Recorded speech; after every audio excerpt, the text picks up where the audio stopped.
செயல்படுவதை செல்வது.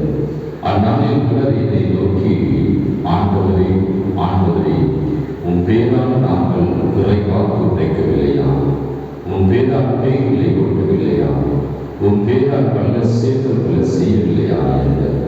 அதற்கு நான் அவர்கள், உங்களை எனக்கு தெரியவே தெரியாது, நெருக்கடாக செயல்படுவோரே, என்னை விட்டு அகன்று போங்கள் என வெளிப்படையாக அறிவிப்பேன்.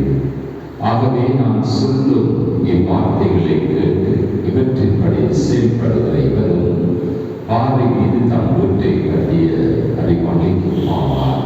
மழை பெய்தது, ஆறு பெருக்கெடுத்து ஓடியது, பெருங்காற்று வீசியது, அவை அவ்வீட்டின் மேல் மோதி அது விழவில்லை. ஏனெனில் பாறையின் மீது அதன் அடித்தளம் விடப்பட்டிருந்தது.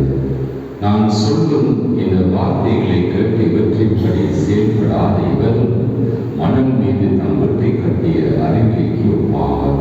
மழை பெய்தது, ஆறு பெருக்கெடுத்து ஓடியது, பெருங்காற்று வீசியது, அவை அவ்வீட்டை தாக்க அது விழுந்தது. இவ்வாறு பேரழிவு நேர்ந்தது.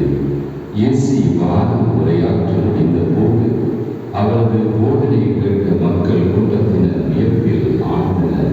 ஏனெனில் அவர்கள் தம் மறைமுன் அறிஞனை போலன்றை அதிகாரத்தோடு அவர்களுக்கு அவர் கற்பித்தார். இது கிறிஸ்து வளர்ந்து நற்செய்தி.